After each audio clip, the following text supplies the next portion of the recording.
오늘 우리에게 주시는 하나님의 말씀은 시편 131편 1절부터 3절 말씀입니다. 주님, 이제 내가 교만한 마음을 버렸습니다. 오만한 길에서 돌아섰습니다. 너무 큰 것을 가지려고 나서지 않으며 분에 넘치는 놀라운 일을 이루려고도 하지 않습니다. 오히려 내 마음은 고요하고 평온합니다. 젖된 아이가 어머니 품에 안겨 있듯이 내 영혼도 젖된 아이와 같습니다. 이스라엘아, 이제부터 영원히 오직 주님만을 의지하여라. 아멘. 하나님의 말씀입니다. 자리에 앉으시겠습니다.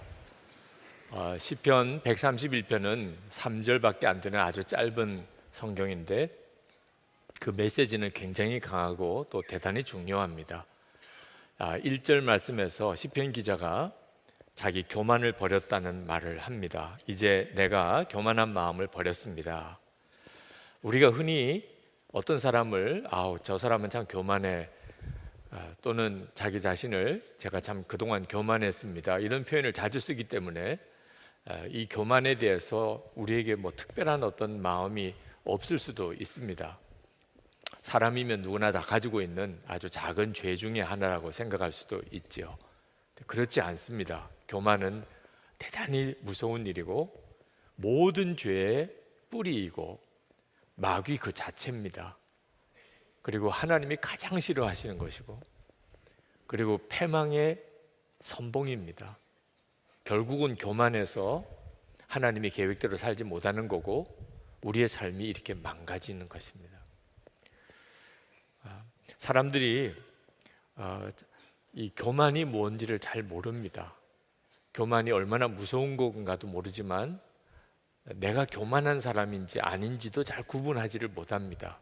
교만이 뭔지 정확히 모르기 때문에 그렇습니다.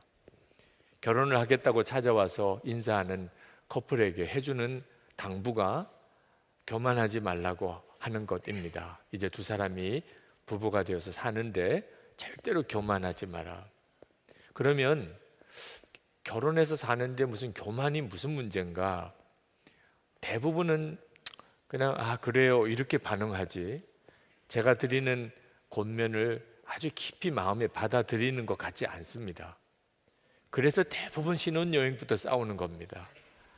교만이 뭔지를 몰랐기 때문에, 그게 얼마나 무서운가를 알지 못했기 때문입니다. 결혼하는 부부가 교만하다는 것은 어떻게 하는 걸까요? 우리는 잘 살 거예요, 열심히 살면 잘 살겠지요, 이런 생각이 교만한 것입니다. 아니, 결혼하는 커플이 잘 살겠다 그러고 잘 살아보겠다는데 그게 뭐가 문제가 됩니까? 하나님이 빠진 거예요. 우리가 잘 살아볼 수 있어요. 우리는 얼마든지 잘 살 수 있어요. 우리 서로 사랑해요. 우리는 행복할 거예요. 하나님이 빠져 있어요. 우리를 행복하게 해주실 수 있는 분 하나님, 우리가 부부가 되게 하신 분도 하나님, 함께 잘 살게 해주실 분도 하나님이신데 하나님은 싹 빠져 있어요. 우리가 살아가는 우리의 삶 전체가 사실은 이 문제에 덫에 걸려 있습니다. 저는 목사이면서도 하나님 외에 더 의지하던 대상이 있었어요. 아버지였습니다. 저희 아버님도 목사님이셨어요. 자, 목사 아들이 아버지 목사님을 의지하는 것, 그게 큰 죄입니까? 아버지 목사에게서 배우고 아버지의 목사의 도움을 받고, 그래서 나도 목사로서의 삶을 이렇게 살아가는 일이 자연스러운 일 아니에요? 저는 그렇게 생각했습니다. 제가 아버지를 의지하는 일이 큰 문제라고 생각 안 했어요. 근데 제가 다리가 부러져서 장애인이 될 그런 다급한 상황에 처해졌을 때 목사이면서도 저는 하나님보다 아버지를 찾았어요. 아버지가 나를 도와주실 수 있고, 아버지가 손을 써서 내가 좀 더 좋은 병원에서 수술 받으면 그러면 내가 이렇게 장애인이 되지는 않지 않을까, 그런 생각을 했었어요. 나중에 정신 차려 보니까 내가 목사면서도 하나님을 찾지 않고 아버지를 찾는 것이 얼마나 두려운 일인지, 그때 그 사실을 깨닫고 기절하는 줄 알았어요. 하나님을 의지하지 않는 마음, 그것이 제가 회심하게 된 시작이었고, 그로 인해서 제 믿음의 실상을 보게 되었습니다. 시편 기자는 자신의 교만을 회개하면서 1절에서 너무 큰 것을 가지려고 나서지 않으며 분에 넘치는 놀라운 일을 이루려고도 하지 않습니다 라고 고백했습니다. 그는 그렇게 살았던 거예요.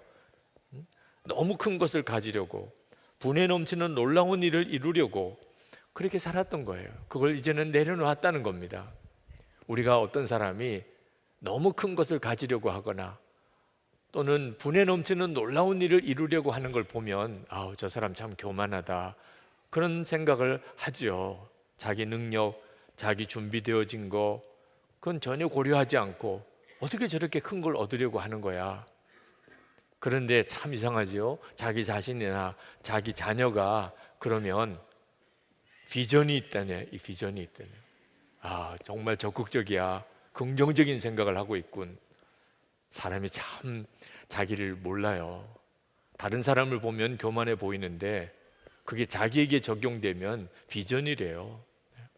여러분, 우리가 살고 있는 시대가 우리를 자꾸 그렇게 부추깁니다. 우리 시대가 가지고 있는 정신이 뭐냐 하면 누구든지 노력하면 성공할 수 있어. 성공의 사닥다리를 타고 올라갈 수 있어.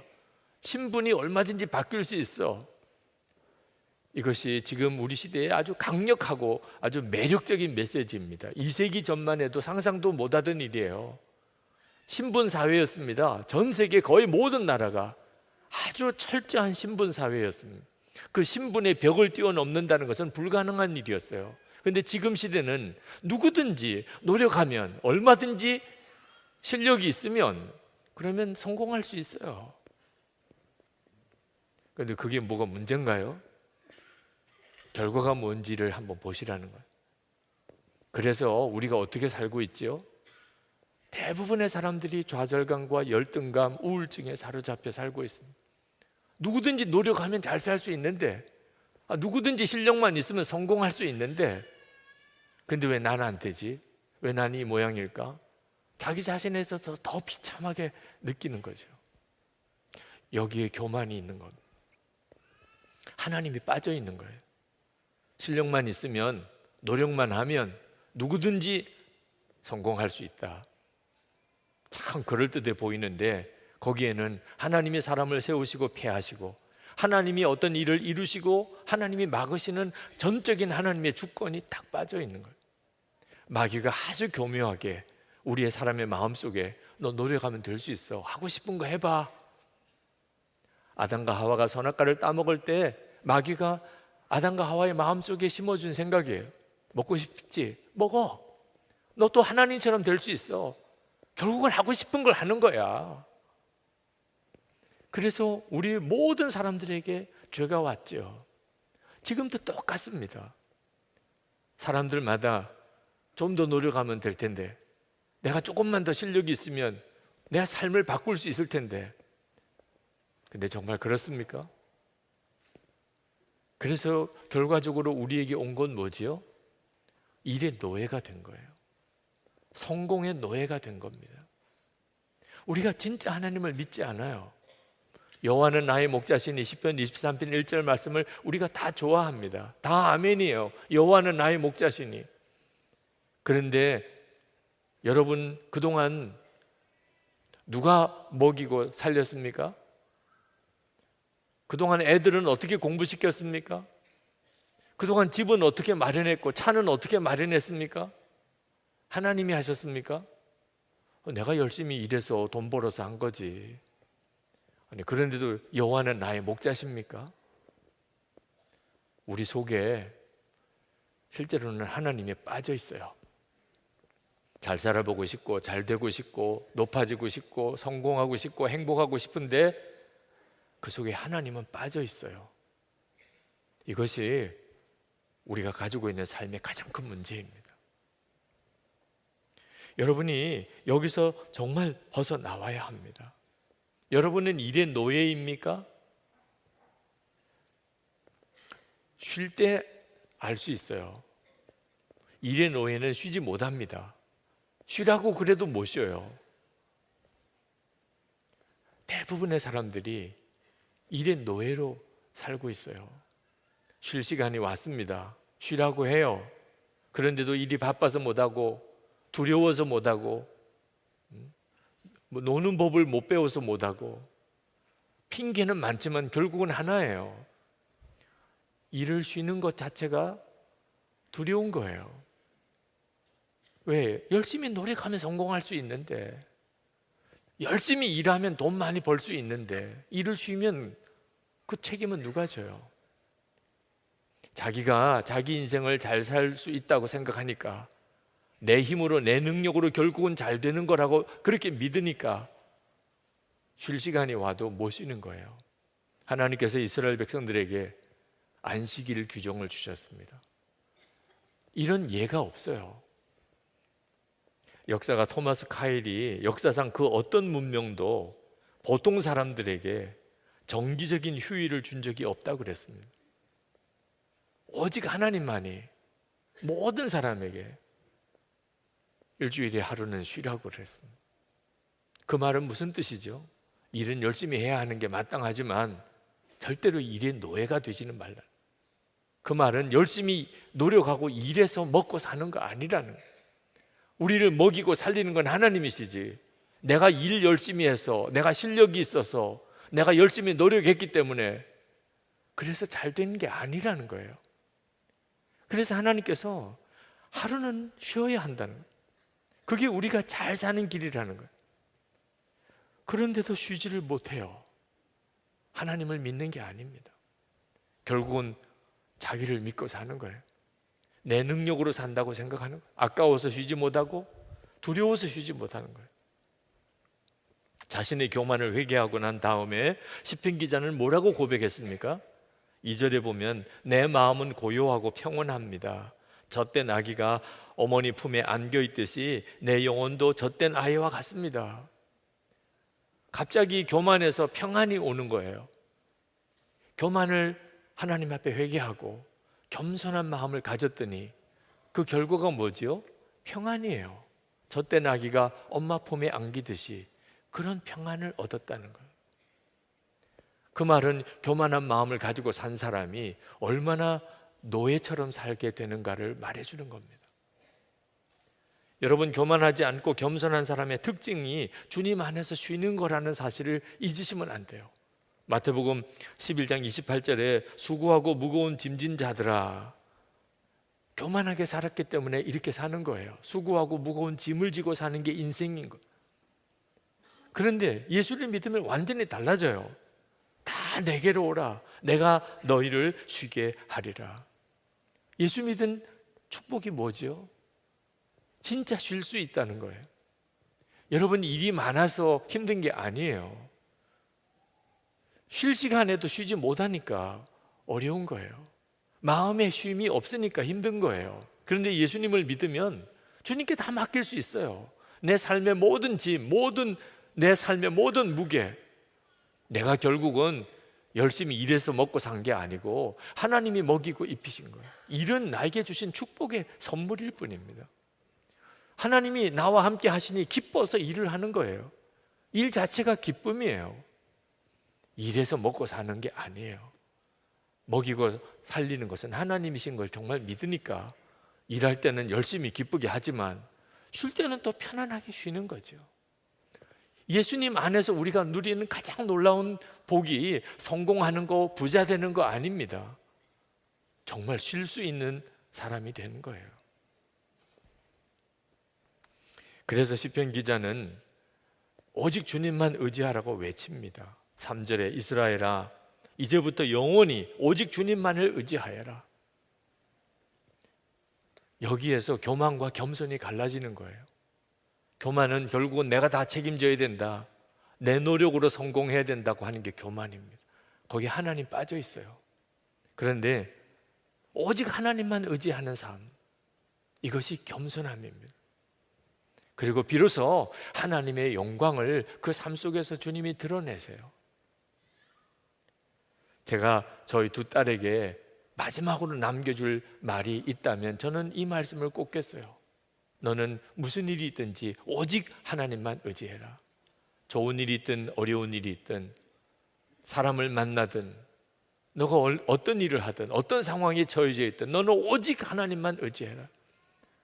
저는 오늘 우리 교우들에게, 이 말씀을 듣는 모든 이들에게 주님의 마음으로 정말 드리고 싶은 말씀이 이겁니다. 여러분, 하나님만 의지하고 사는 게 가장 복된 인생입니다.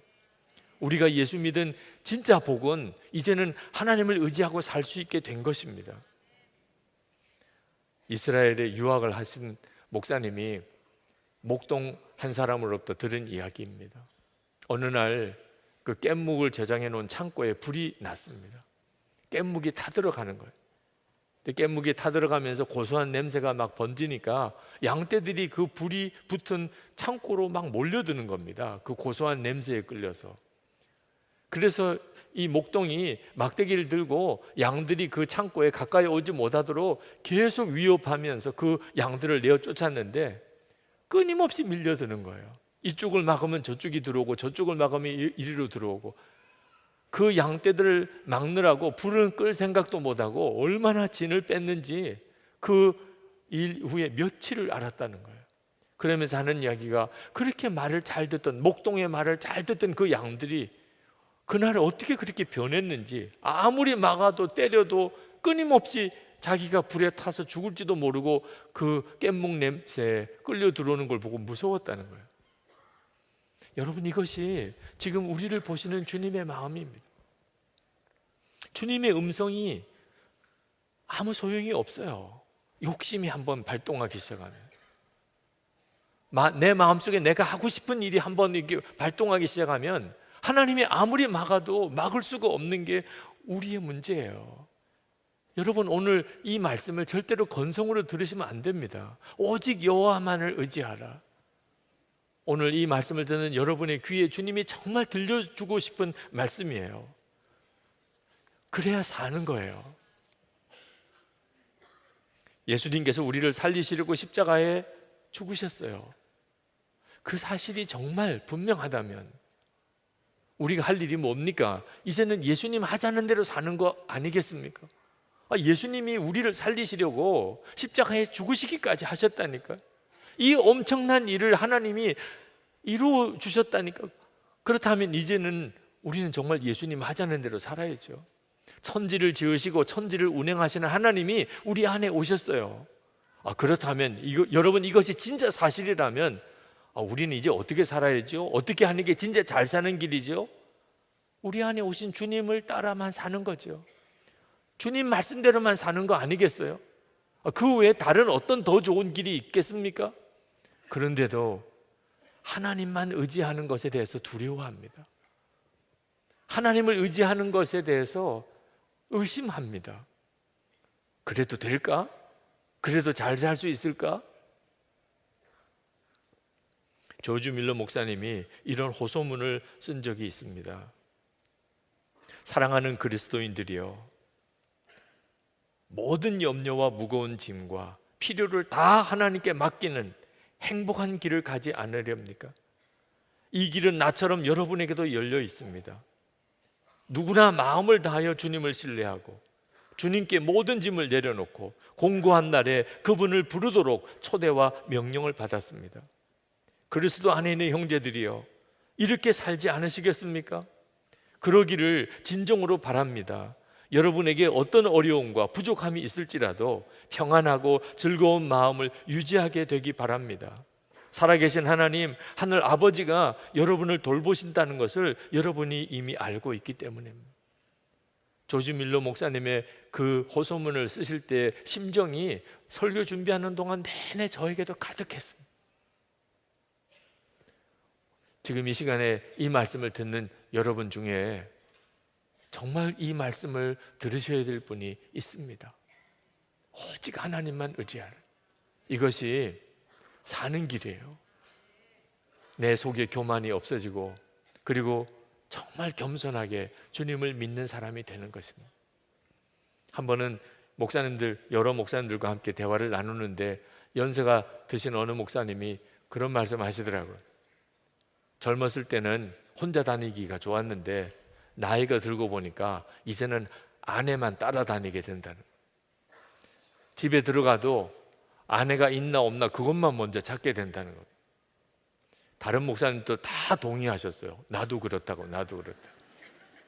그래서 제가 그래도 우리 이제부터 아내 쫓아다니지 말고 예수님을 쫓아서 합시다.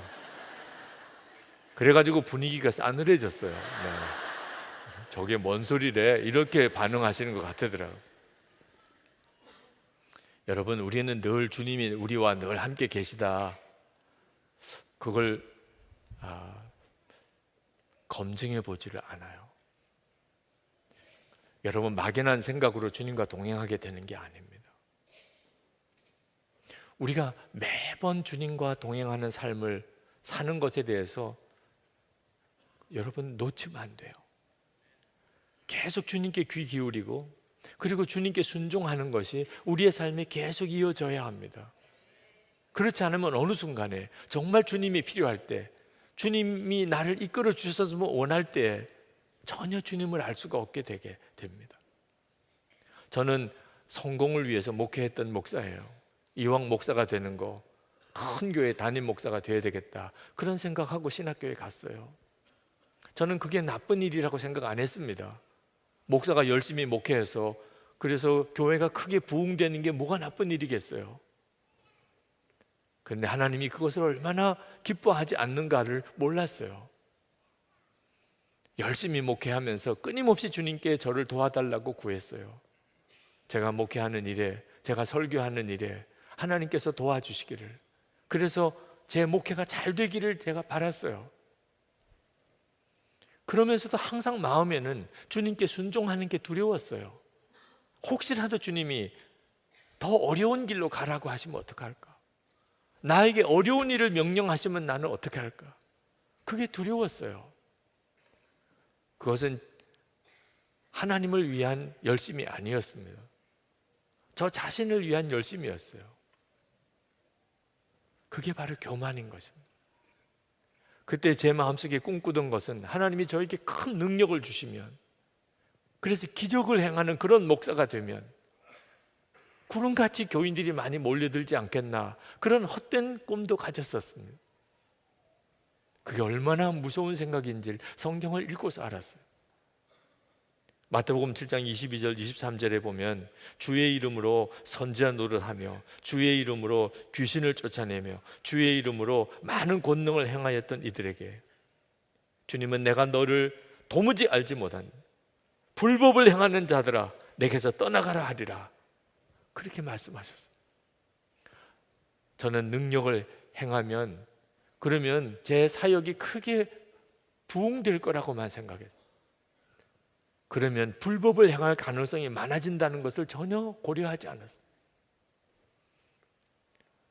교회 일하는, 목회하는 것조차도 전혀 하나님을 배제하고 자기 욕심만 가지고 있을 수 있는 거예요. 이번에 호주 집회 마치고 호주 위지엠 예수 동행 운동을 설립하고 돌아오면서 주님은 저에게 다시 한번 말씀하셨어요. 사역이 커지고 그리고 화려하게 되는 것을 바라지 말라. 오직 한 사람, 정말 진실하게 주님과 동행하는 사람이 한 사람 한 사람 세워지는 거기에만 초점을 맞추라. 그 다음에는 주님이 하신다.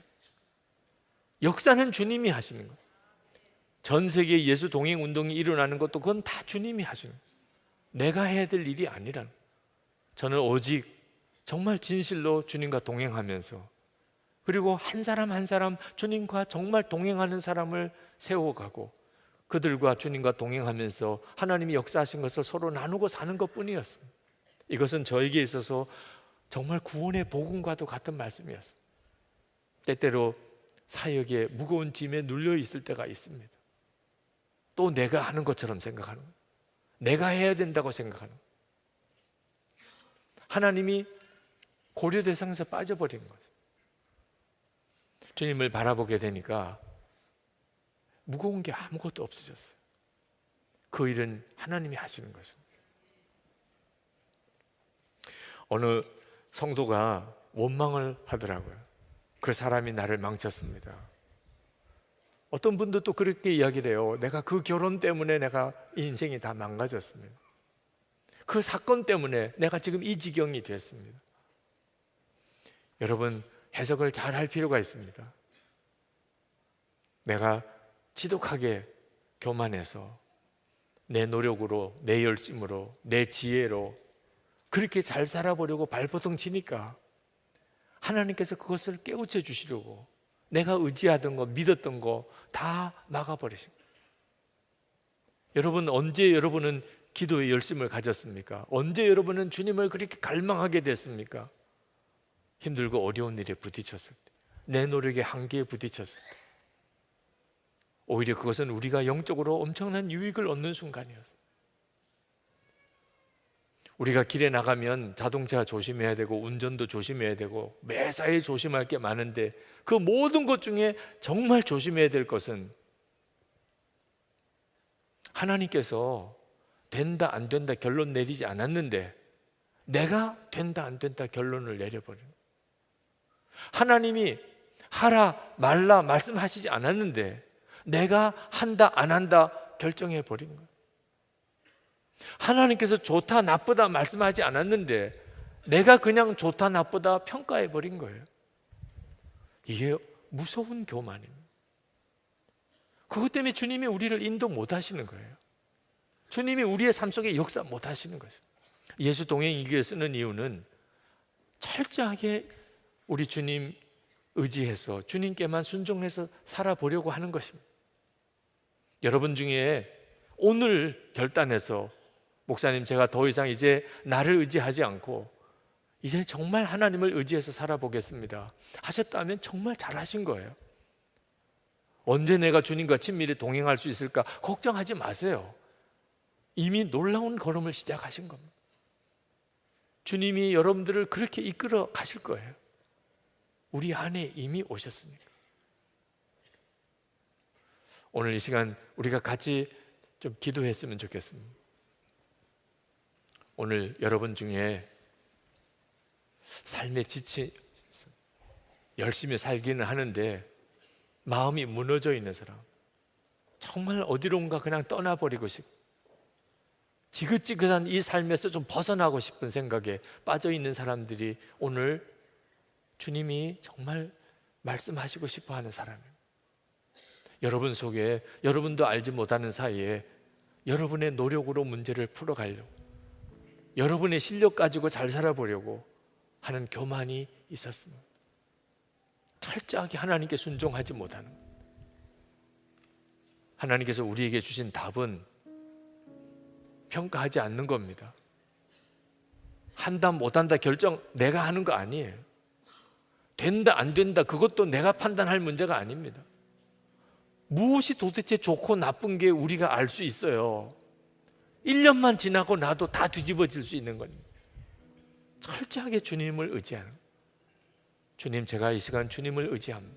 주님께 이제 다 맡깁니다. 젖된 아기가 엄마 품에 안기듯이 그렇게 저는 이제 편안하게 쉴 겁니다. 주님이 나를 위해 십자가에 죽으셨고 내 안에 오셨으니 이제는 내 인생 전체를 주님께 부탁합니다.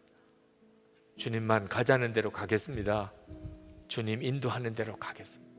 주님이 좋다 그러면 그게 좋은 거고 주님이 나쁘다 그러면 나쁜 겁니다. 주님, 제게 주를 바라보는 눈을 더욱 열어주옵소서. 이 시간 교만했던 나를 용서해 주시고 겸손히 주님을 따라가게 하소서. 우리 통성으로 기도하겠습니다. 오늘 우리에게 주신 하나님의 말씀은 레위기 23장 10절에서 14절 말씀입니다. 이스라엘 자손에게 말하여 이르라. 너희는 내가 너희에게 주는 땅에 들어가서 너희의 곡물을 거둘 때에 너희의 곡물의 첫 이삭 한 단을 제사장에게로 가져갈 것이요 제사장은 너희를 위하여 그 단을 여호와 앞에 기쁘게 받으심이 되도록 흔들되 안식의 이튿날에 흔들 것이며 너희가 그 단을 흔드는 날에 1년 되고 흠없는 순양을 여호와께 번제로 드리고 그 소제로는 기름 섞은 고운 가루 10분의 2에바를 여호와께 드려 화제로 삼아 향기로운 냄새가 되게 하고 전제로는 포도주 4분의 1 흰을 쓸 것이며 너희는 너희 하나님께 예물을 가져오는 그날까지 떡이든지 볶은 곡식이든지 생 이삭이든지 먹지 말지니 이는 너희가 거주하는 각처에서 대대로 지킬 영원한 규례니라. 아멘. 하나님의 말씀입니다. 해외에서 목회하시는 어느 교회 목사님 아들이 참 신실하고 성실한 친구인데 호주에 워킹 할리데이 프로그램에 참여해서 거기서 일하는 경험을 쌓으려고 갔다가 마음이 굉장히 마음 상하는 일을 겪었습니다. 처음에 한인 식당에서 일을 하게 되었는데 참 열심히 성실히 일하니까 칭찬도 받고 인정도 받았습니다.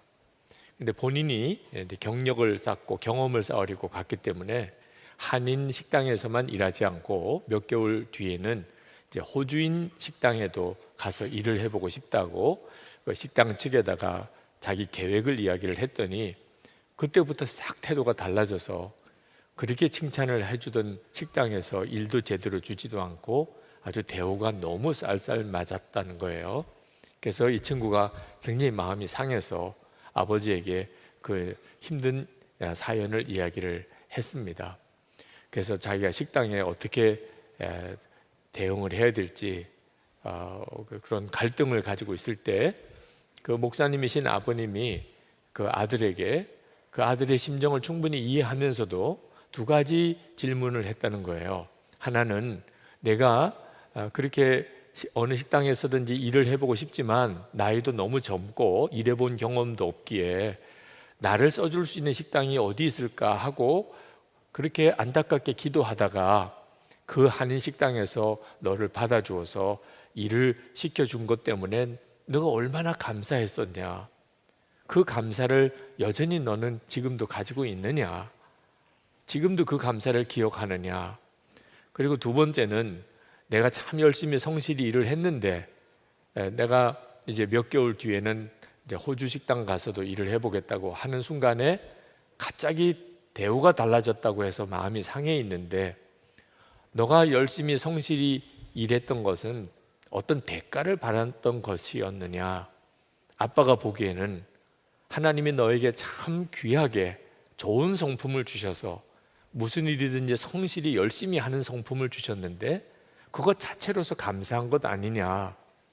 너가 어떤 대가를 바란 게 아니었다면 그런 성실과 열심을 주신 하나님께 감사하는 게 마땅하지 않겠느냐. 그 말을 그 아들이 잘 새겨 들어주더래요.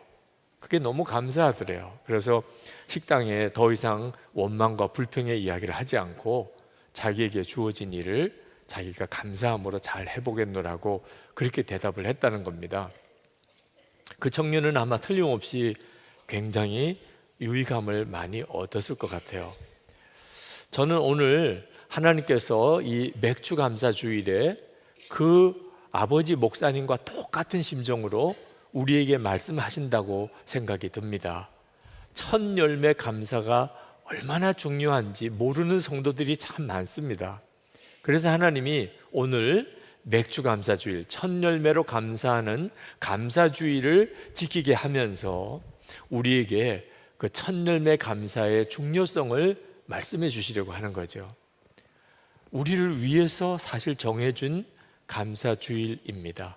이스라엘 백성이 광야 40년을 지나고 가나안 땅에 들어가게 되면서 그들의 삶에는 굉장한 변화가 일어나게 됩니다. 그것은 유랑 생활에서 이제 정착 생활을 하게 되는 거죠. 농사도 짓게 되고 제대로 된 목축도 하게 됩니다. 그런데 하나님께서 그 농사 짓고 첫 열매는 반드시 하나님께 바쳐야 한다고 말씀을 하셨어요. 레위기 23장 10절에 너희는 주가 주는 그 땅으로 들어가 곡식을 거둘 때에 너희가 거둔 첫 곡식단을 제사장에게 가져가야 한다. 이 명령은 그들이 가나안 땅에 들어갔던 그 첫 해에만 해당되는 게 아니고 영원한 규례라는 겁니다. 어디에 가서 살든지 반드시 지켜야 될 영원한 규례라는 겁니다. 14절에 이것은 너희가 사는 모든 곳에서 너희가 대대로 길이 지켜야 할 규례이다. 하나님께서 이렇게 첫 열매 감사신앙을 강조하신 이유는 이것이 모든 열매가 다 하나님이 주신 것입니다 라는 신앙 고백이기 때문에 그렇습니다. 하나님이 우리에게 주신 모든 열매, 지금 우리가 가지고 있는 거, 우리가 또 벌고 있는 거, 모든 것이 다 하나님이 주신 겁니다. 근데 하나님이 그것을 우리의 필요를 위해서 쓰라고 하시면서, 그러나 이것이 하나님이 주신 것이라는 것을 잊어버리지 않게 하기 위하여 첫 열매만큼은 하나님께 드려야 한다는 겁니다. 그러니까 첫 것을 하나님께 드리면서 계속해서 기억하게 하시는 겁니다. 하나님이 다 주신 거야. 이 모든 것은 원래 하나님이 주신 것이야. 이런 고백을 하게 하시려고 하심이라는 거죠. 그러니까 하나님을 진짜 믿는 성도라면 첫 열매 감사신앙을 가져야 하는 거죠. 성경은 또 예수님께서 우리의 첫 열매가 되셨다고 말씀하고 있습니다. 고린도전서 15장 20절에 그러나 이제 그리스도께서 죽은 자 가운데서 다시 살아나사 잠자는 자들의 첫 열매가 되셨도다. 예수님께서 첫 열매라고 말씀하신 거 보면 이 첫 열매 감사신앙이 우리가 생각하던 것보다 더 깊은 영적인 의미가 있다는 걸 알 수가 있습니다. 자, 예수님께서 우리의 부활의 첫 열매라는 말은 무슨 뜻인가 하면 예수를 믿는 모든 사람들은 부활하게 되어 있다는 것을 확신하게 해줍니다. 자, 예수 믿는다는 게 뭐냐면 우리가 예수님 안에 거하고 예수님이 우리 안에 거하시는, 예수님과 우리는 온전히 하나가 되어지는 것이 예수 믿는 것입니다. 그런데 예수님이 부활하셨습니다. 그러면 당연히 우리도 부활하는 거죠. 그래서 예수님의 부활은 우리 부활을 확신하게 해주는 첫 열매라고 하는 겁니다. 그러니 첫 열매 감사신앙은 그가 정말 구원받았다고 하는 놀라운 확정인 것입니다. 자, 이처럼 첫 열매 감사신앙이 중요함에도 불구하고 첫 열매 감사를 제대로 기억하고 온전히 지키는 성도가 참 부족한 것이 현실이라 하나님께서 우리에게 이번에도 그 일을 깨우쳐 주시는 겁니다. 이 첫 열매 감사신앙의 핵심은 믿음의 감사입니다. 모든 열매를 다 거둔 다음에 그 다음에 감사하는 것은 추수감사죠. 그렇죠? 그런데 첫 열매를 거둔 다음에 앞으로 하나님이 모든 열매를 다 풍성하게 주실 것을 믿고 그 첫 것을 하나님께 드리는 것은 그것은 오히려 추수감사보다도 더 분명한 믿음이 있어야 하나님이 주신다. 하나님이 결국은 열매 맺게 하시는 분이다. 하나님이 반드시 책임지신다. 믿어져야 할 수 있는 거죠. 그래서 맥주 감사를 믿음의 감사라고 그렇게 표현하는 것이고 그게 진짜 감사인 겁니다. 살다 보면은 시험도 오고 어려운 일도 닥치고 환난도 겪습니다. 그런데 어떻게 모든 것에 대해서 감사할 수 있을까요? 믿음 때문에 그렇습니다. 여러분, 시험을 겪고 어려운 일을 겪지만 그게 여러분에게 꼭 힘든 일이라고 하는 것에 대해서 여러분이 단정할 수 있겠습니까? 힘들고 어려운 일을 만나지만 지나고 보니까 그것이 나에게 말할 수 없이 유익했었다고 하는 경험이 여러분에게는 없습니까? 어떤 아이가 태어났는데 마음껏 울지도 못하는 아이라면 그 아이는 얼마나 불행하겠습니까? 그런데 모세가 그랬습니다. 모세는 태어나서 마음껏 울지도 못했어요. 그 어린 아기가 뭘 알겠어요? 그렇지만 울고 싶어도 엄마 아빠가 억지로 그 입을 틀어 막았습니다. 왜? 울면 죽임을 당하니까. 3개월 정도 지나서 더 이상 그 아이의 울음소리를 감당할 수가 없게끔 되니까 할 수 없이 그 아이를 갈대상자에 담아서 나일강에다가 또 보내야 했었잖아요. 이런 기가 막힌 불행한 출생 이야기가 하나님과 대면했던 모세의 이야기입니다. 그러니 우리가 어떤 일을 불행하다, 끔찍한 일이다, 도대체 어떻게 우리가 단정할 수 있겠느냐 말입니다. 한 가지 우리가 아는 게 있습니다. 우리의 삶의 모든 것의 주권은 하나님이 가지고 계시다는 것입니다. 여러분이 그 사실을 믿으십니까? 그렇다면 우리에게 있어서 어떤 것이 감사하고 어떤 것이 감사하지 않은 일이 있을 수가 없어요. 지금은 다 몰라서 그런 것뿐이지 결국은 하나님은 사랑의 하나님이고 하나님은 완전하신 분이시고 하나님은 우리와 함께 계시니 모든 일에 대하여 이건 감사한 일이다. 결국은 감사할 일이다. 단정하는 일이 그렇게 어려운 일이 아니잖아요. 그래서 첫 열매 감사가 온전히 구원받은 성도의 감사인 겁니다. 요즘 욥기 묵상을 하고 있는데 욥처럼 정말 이해할 수 없는 고난을 당한 사람이 없지요. 욥도, 그 믿음이 좋은 욥도 불평도 하고 자기가 태어난 날을 저주하기까지도 했었습니다. 하나님 좀 대답해 주세요. 하나님 좀 말 좀 해주세요. 욥도 그랬었습니다. 결국은 하나님을 만났지요. 그리고는 욥이 완전히 입을 닫아버렸습니다. 욥기 42장 5절에 내가 주께 대하여 귀로 듣기만 하였사오나 이제는 눈으로 주를 배움나이다. 그러므로 내가 스스로 거두어드리고 티끌과 제 가운데서 회개하나이다. 그동안 하나님 앞에 원망 섞인 말 했던 것조차 실제로 하나님을 뵙고 나니까 내가 너무 모르고 한 이야기구나. 그래서 그만 죄를 뒤집어 쓰고 회개했다는 거잖아요. 믿음으로 뛰어넘어야 할 문제들이 있습니다. 우리의 삶에 닥치는 여러 가지 쉽지 않은 문제들이 있지만 하나님은 우리에게 그조차도 감사할 일들이야. 맥주 감사주의를 지키게 하시는 하나님의 마음입니다. 여러분, 이런 믿음을 가진 사람을 하나님이 너무 기뻐하십니다. 맥주 감사주일, 첫 열매 감사를 드리는 그 믿음이 진짜 믿음이라 하나님이 복을 주시겠다고 약속까지 하셨습니다.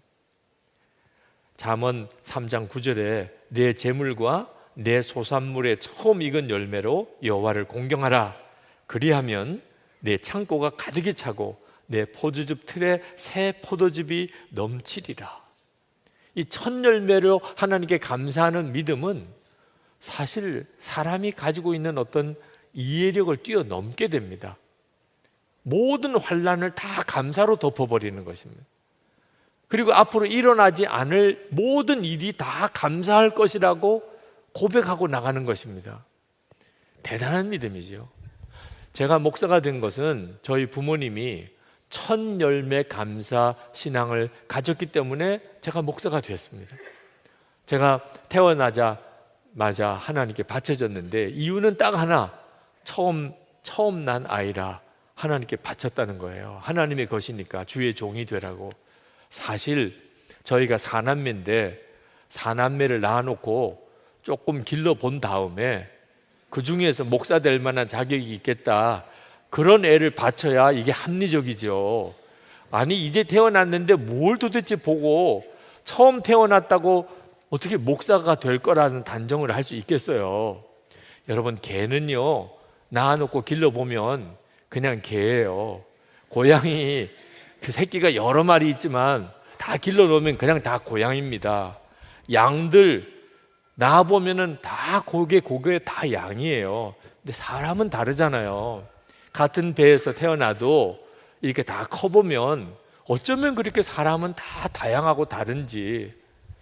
목사가 될 만한 사람도 있고 전혀 그런 역할을 못할 사람도 있잖아요. 근데 처음 태어났다고 무조건 목사 되라는 건 제가 보기에도 이건 정말 좀 무모한 일이잖아요. 저희 부모님이 그렇게 무모하신 분이셨어요. 첫 열매는 무조건 하나님 거다. 그렇게 드린 그 믿음으로 그냥 저는 목사가 이렇게 된 거예요. 보통 생각이 아닌 거죠. 첫 것을 하나님께 바치는 믿음은 그냥 일반적인 사람들이 생각할 수 있는 차원을 뛰어넘습니다. 우리가 매해 이렇게 첫 열매 감사 주의를 지키고 그리고 그 헌금을 어떻게 써야 좋을까 고민을 하게 됐습니다. 그러다가 우리가 교회를 하나씩 세웁시다. 이게 성도들의 첫 열매 감사 헌금인데 이걸 뭔가 의미 있는 일을 위해 씁시다. 그래서 지금까지 7교회의 분리개척교회를 계속 세워왔습니다. 올해 우리 헌금도 또 한 교회를 예수동행교회라고 하는 교회를 세우게 될 겁니다. 그 일이 얼마나 감격스러운지는 여러분이 오늘 5시에 와 보시면 압니다. 어제 연습하는 걸 잠깐 보았는데 그 자체로도 너무 감격이더라고요. 교회 하나하나씩을 세워줬는데 어쩌면 저런 교회들이 이렇게 하나님이 세워 나가실까? 여러분, 올해 여러분은 연말까지 여러분의 삶이나 우리나라나 어떨 것 같습니까? 솔직히 걱정되지 않습니까? 도대체 무슨 일이 일어나는 거야? 도대체 우리가 앞으로 어떻게 살아갈 수 있겠나? 불안하지는 않습니까? 그런데 하나님께서 지금 감사주의를 지키라는 겁니다. 그러니 어떻게 보면 좀 황당한 일이기도 하죠. 하나님 정말 믿는지 안 믿는지를 하나님이 우리의 신앙을 점검하는 시간입니다. 정말 올해도 이 어려운 조건 속에도 하나님은 여전히 하나님이시고, 그리고 우리를 사랑하신다는 것이 진짜 믿어지면, 그러면 천열매 감사를 드리게 되는 것이고, 지나고 봐야 되겠다, 도대체 지금 무슨 감사할 때야, 그럼 못하는 거죠. 전적으로 믿음인 것입니다. 하나님을 믿으라, 하나님의 말씀에 순종하라, 십자가를 붙잡으라, 원수도 사랑하라. 여러분이 이 말씀대로만 살면 하나님의 영광을 드러내는 삶을 누구나 다 살게 됩니다. 결국은 하나님의 말씀대로 살지 못했기 때문에 우리의 삶이 이렇게 뒤틀려 가는 겁니다. 지금이라도 하나님의 말씀대로 살면 누구든지 다 그 삶을 하나님이 일으키시는 것을 보게 됩니다. 그 중에 하나가 감사하라는 것입니다. 감사하라. 역시 이 말씀 붙잡으면 하나님께서 반드시 그 삶을 일으키십니다. 어릴 때부터 들었던 이야기예요. 감사하라는 말을 한두 번 들었습니까? 제 귀에도 쟁쟁합니다. 반찬이 별로 없어서 밥 먹기 싫다 할 때 밥 굶는 사람도 있어. 반찬 하나만 있어도 감사하는 거야. 병원에 누워서 꼼짝 못하는 사람도 있어. 걸어만 다녀도 감사하는 거야. 어릴 때부터 모시박이라고 들었는데 문제는 귓전으로 다 흘려버린 겁니다. 그때부터, 그 어릴 때부터, 그렇지, 그래, 맞아, 밥 못 먹는 사람도 있고 병원에 꼼짝없이 누워있는 사람도 있는데 나는 얼마나 감사할 게 많어. 감사합니다, 감사합니다, 감사합니다. 아마 그렇게 살았다면 제 삶은 지금과 비교가 안 되게 하나님이 복의 통로로 쓰셨을 거예요. 하나님께서 감사하라, 범사에 감사하라 하셨으니 주여, 지금부터는 제가 모든 일에 감사하고 살겠습니다. 만약에 우리가 그렇게 결단했다면 우리의 삶이 완전히 달라졌을 거라니까요. 문제는 그 말을 못 들은 것도 아니고 수도 없이 들었는데도 그냥 들은 것으로 끝나버리는 거예요. 여러분, 오늘도 감사주의를 이렇게 지키면서 그냥 감사절 설교를 한번 듣고 그냥 또 지나고 똑같이 산다면 우리의 삶은 변화가 없을 거예요. 감사주의를 지켰다고 우리의 삶이 변화되는 게 아닙니다. 결국은 그래서 내가 이제부터는 모든 것에 감사, 시험되는 일조차, 어려운 일조차 감사할 수 있게 됐느냐 하는데 우리의 인생이 달려있는 거예요. 여기 하나님의 간절함이 있으신 겁니다. 여러분, 하나님을 믿어야 하는데 언제 진짜 믿어야 합니까? 하나님이 믿어지지 않을 때예요. 하나님의 존재도 믿어지지 않고 하나님의 사랑도 믿어지지 않고 도대체 하나님이 살아계신 거야 아닌 거야, 이런 순간이 그때가 진짜 하나님을 믿어야 될 때니까요. 하나님이 그냥 믿어지는 때에 하나님을 믿는 게 뭐 도대체 대단한 것이겠습니까? 하나님이 도무지 믿어지지 않는데 하나님을 믿게 되는 것이 비로소 하나님의 살아계신의 증인이 되는 거죠. 감사도 마찬가지입니다. 여러분, 언제 감사해야 되는 거죠? 도무지 감사가 안 될 때예요. 상상이 안 되는 일이에요. 여기서 어떻게 감사하나? 그때 감사가 그 인생을 바꾸는 역사가 있는 거죠. 그냥 감사가 저절로 될 수밖에 없는 처지에서 감사하는 것이 도대체 무슨 하나님께 영광이 되겠고 그에게 복이 되겠냐 말입니다. 골로새서 4장 2절에 기도를 계속하고 기도에 감사함으로 깨어 있으라. 기도한다는 말은 어려움이 있다는 뜻이죠.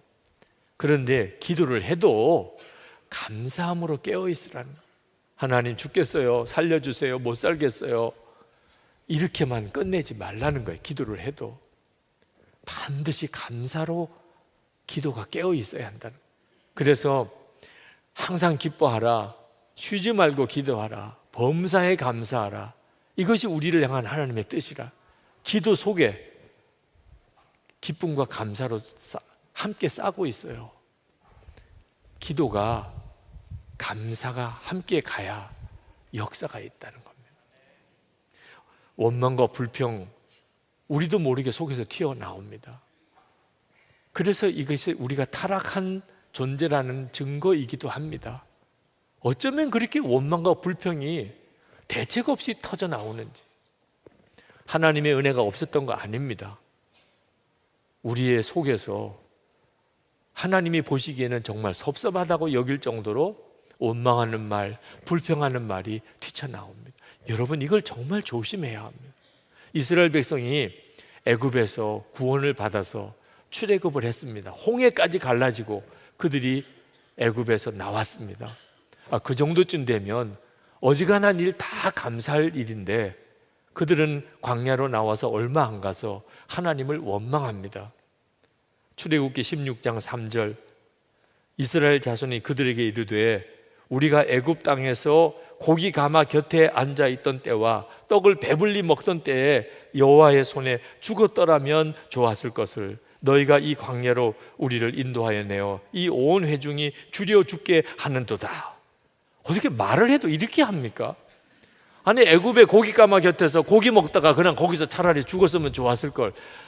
아니, 그런 느낌이 이 속에서 조금 있다 하더라도 말은 그렇게 하면 안 되는 거잖아요. 지금 어떻게 구원을 받았는데, 이런 수준의 이스라엘 백성들인데도 하나님은 그들이 몰라서 그렇다고 인정하시고 그들에게 만나를 주십니다. 하늘에서 만나가 내려서 그 만나를 먹게 하세요. 그들이 얼마나 맛있어 했는지 꿀 섞인 과자라고 표현을 했습니다. 그런데 그 만나를 또 지루하게 여기고 또 하나님께 원망을 합니다. 민수기 21장 5절에 백성이 하나님과 모세를 향하여 원망하여 이르되 우리를 애굽에서 인도해 내어 이 광야에서 죽게 하는가? 이곳에는 먹을 것도 없고 물도 없도다. 우리 마음이 이 하찮은 음식을 싫어하노라. 꿀 섞인 과자라고 해놓고 지금은 하찮은 음식이라. 진짜 말 조심해야 합니다. 우리가 하는 말이 그대로 하나님을 향한 말이니까요. 그렇게 원망과 불평이 끊임없이 솟아나고 이것을 억제하지 못하니까 하나님이 참다가 못해서 결국은 징계하십니다. 그대로 내버려 두면 완전히 망할 백성이 되니까. 민수기 21장 6절에 여호와께서 불뱀들을 백성 중에 보내어 백성을 물게 하심으로 이스라엘 백성 중에 죽은 자가 많은지라. 불평과 원망이 나도 모르는 사이에 끊임없이 나오는 게 우리 자신이라. 하나님께서 1년에 2번은 감사주의를 지키게 하시면서 우리 스스로를 철저하게 점검하게 하시고 불평과 원망을 십자가에 못 박고 믿음으로 감사하게 우리를 자꾸 도전하시는 겁니다. 제게 성도들이 보내준 여러 가지 메일 중에 기가 막힌 사연들의 메일들이 있습니다. 남편이 일찍 죽고 아들 하나 있는 아들이 갑자기 감전사고로 큰 어려움을 겪고 어렵게 우여곡절을 겪고 재혼을 했는데 그 남편은 또 갑자기 교도소에 들어가게 되고 그런 처지에서 정말 하나님은 왜 나에게 이런 어려움을 주십니까? 그런 분도 계시고 시어머니 남편의 정말 감당할 수 없는 말이나 그런 행동 때문에 크게 마음 상한 성도가 눈물로 편지를 보낸 것도 있고 섬기는 교회 목사님에게 큰 시험을 당해서 어떻게 하면 좋은지 물어오는 성도님도 계시고 아버지의 의처증으로 고통당하는 엄마를 지켜보는 그 마음 아픔을 고백하는 자매도 있고 난치성 병으로 고통을 호소하는 형제들도 있고 우리가 살아가는 동안에 정말 힘들고 어려운 순간들이 우리에게 계속 있습니다. 그런데 이런 상황에서 하나님이 주신 답은 뭐죠? 오늘 하나님은 그런 상황에 있는 이들에게 뭐라고 말씀하시지요? 감사하라는 거예요. 믿음으로 감사하라. 그것도 감사하라. 하나님이 그 일조차도 감사 제목이 되게 해주실 것을 믿으라 하는 거예요. 오늘 맥주감사주의를 지키는데 이 자리에 계신 여러분 중에도 꼭 그와 같은 심정이신 분이 있으실 거예요. 요셉이 이집트의 총리가 되고 난 다음에 아버지 야곱이 세상 떠나고 장례를 치르려고 다시 가나안 땅으로 갑니다. 그 가나안 땅에 갔다 오는 그 동안에 유대인 전승에 의하면 자기가 형들에게 붙잡혀서 웅덩이에 처박혔던 그 웅덩이를 찾아간 기록이 나옵니다. 웅덩이를 찾아갔다는 거예요. 그 얼마나 끔찍한 곳입니까? 형들이 자기를 죽이려고 웅덩이에 내던졌어요. 거기서 그냥 바짝 말라서 죽어버리게 되는 거죠. 그때 살려달라고 울부짖고 죽음의 두려움 속에 그렇게 떨던 그 웅덩이를 가서 봅니다, 요셉이. 그리고는 하나님께 그 웅덩이를 향하여 감사 기도를 했다는 거예요. 그랬지요. 그 기가 막힌 그때 그 상황을 생각하면 끔찍하지만 그 일을 계기로 해서 자기가 지금 애굽의 총리가 되어 있는 거예요. 그래서 그 웅덩이로 인하여 감사했다는 거예요. 우리가 매일 일기를 쓰면서 사는데 그 일기 속에는 요셉처럼 웅덩이에 처박힌 것 같은 상황이 반드시 있잖아요. 근데 여러분, 세월이 지나고 난 다음에 지나간 일기를 한번 다시 읽어보게 되면 그 기가 막힌 웅덩이에 빠졌던 그 세월에 대하여 여러분이 어떻게 반응할까요? 똑같아요. 지금까지 지내온 것 주의 크신 은혜라.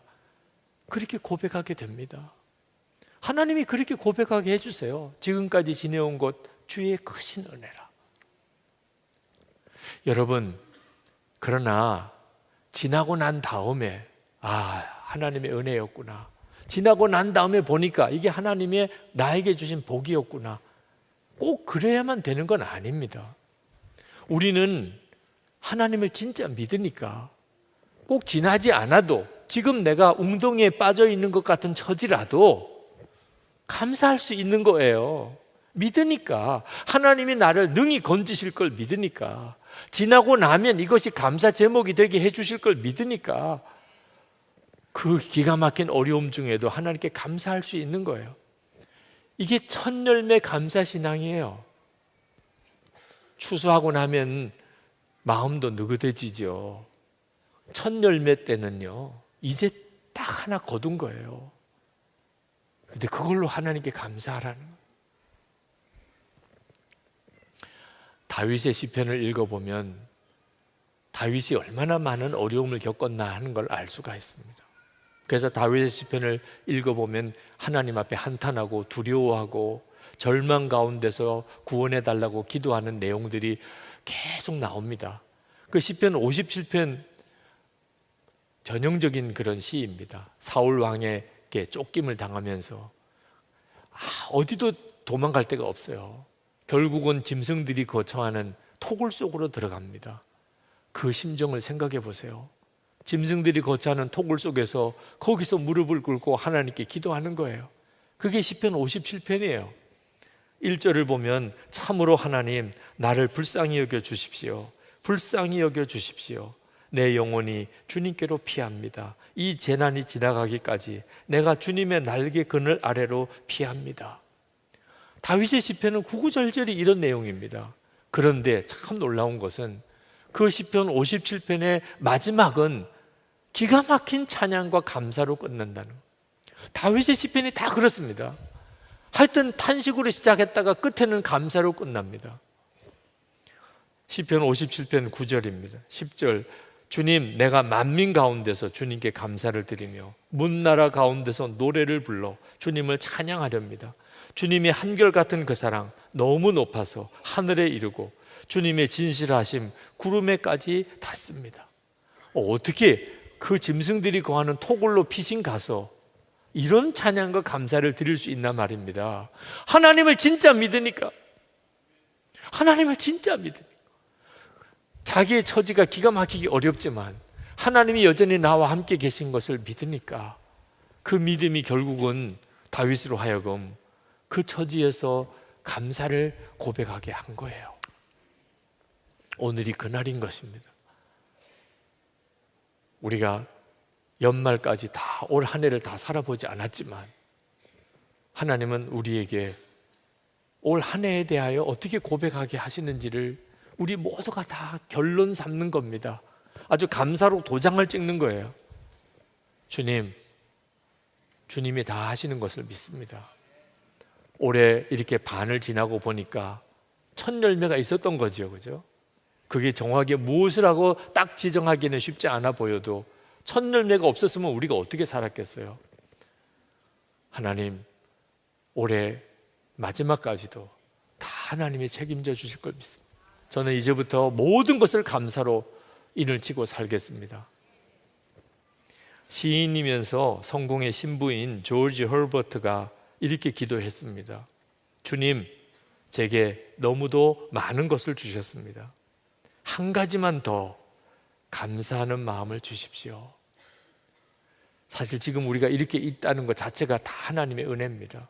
주님이 주신 거예요. 그것으로 살고 있는 거예요. 그런데 한 가지가 더 필요합니다. 그건 감사하는 마음. 그러면 하나님은 우리와 함께 하십니다. 우리의 삶에 하나님의 역사하시는 증거를 주십니다. 나는 죽고 예수로 사는 믿음의 결론은 모든 것에 대한 감사합니다. 오늘 맥주 감사주의를 지키는 여러분이 하나님 앞에 나갈 때마다 항상 감사 제목이 있기를 축복합니다. 그리고 하나님께 감사드릴 힘이 항상 있기를 축복합니다. 그리고 그 감사 제목이 점점 더 커지게 많아지게 되기를 축복합니다. 이것이 하나님께서 여러분에게 주시는 축복입니다. 그리고 여러분에게 주시는 하나님의 명령이기도 합니다. 이제 우리 성찬을 받겠습니다. 성찬은 첫 열매 되신 예수 그리스도와 우리가 한 몸인 것을 다시 한번 확인하는 시간입니다. 예수님이 첫 열매이시고 예수님과 우리가 한 몸이니까 우리도 첫 열매인 존재입니다. 하나님, 감사하는 첫 열매 감사의 삶을 사는 자가 되겠습니다. 제 처지와 형편이 어려운 일이 많지만 저는 하나님을 믿습니다. 그리고 하나님께 내 인생 전체를 걸겠습니다. 주님, 감사함으로만 살겠습니다. 모든 상황에 대해서 감사로 도장을 찍겠습니다. 그렇게 간절히 기도하시고 그리고 성찬을 받겠습니다. 오늘 우리에게 주시는 하나님의 말씀은 시편 132편 1절부터 18절까지 말씀입니다. 주님, 다윗을 기억하여 주십시오. 그가 겪은 그 모든 역경을 기억하여 주십시오. 다윗이 주님께 맹세하고 야곱의 전능하신 분께 서약하기를 내가 내 집 장막에 들어가지 아니하며 내 침상에도 오르지 아니하며 눈을 붙이고 깊은 잠에 빠지지도 아니할 것이며 눈꺼풀에 얕은 잠도 들지 못하게 하겠습니다. 주님께서 계실 장막을 마련할 때까지 야곱의 전능하신 분이 계실 곳을 찾아낼 때까지 그렇게 하겠습니다 하였습니다. 법궤가 있다는 말을 에브라다에서 듣고 야알의 들에서 그것을 찾았다. 그분 계신 곳으로 가자. 그 발 아래에 엎드려 경배하자. 주님, 일어나셔서 주님께서 쉬실 그곳으로 드십시오.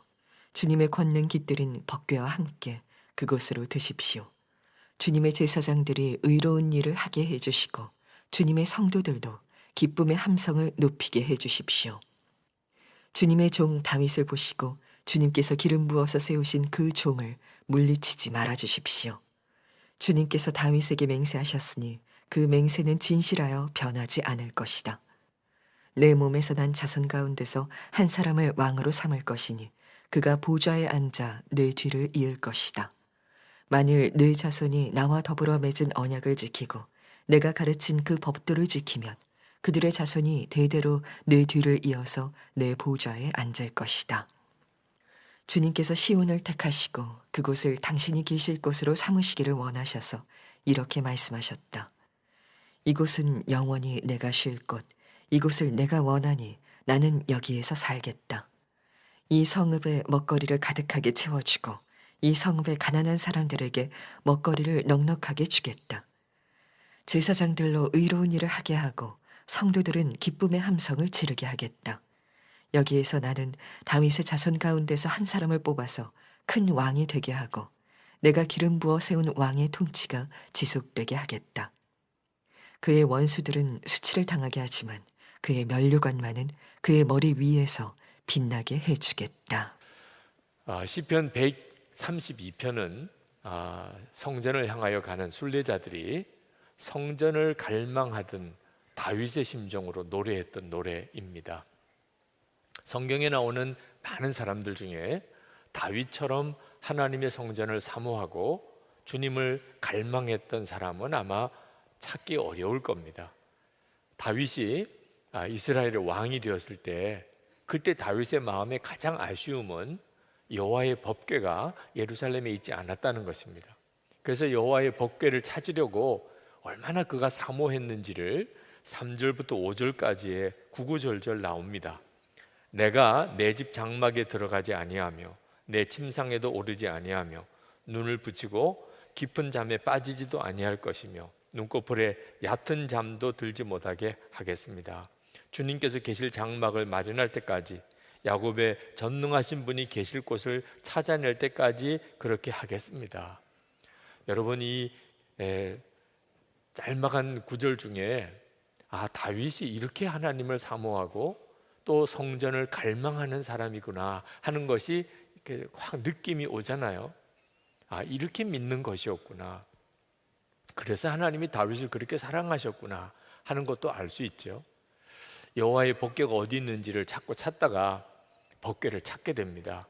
그때의 심정을 6절 7절에서 이렇게 말합니다. 법궤가 있다는 말을 에브라다에서 듣고 야알의 들에서 그것을 찾았다. 그분 계신 곳으로 가자.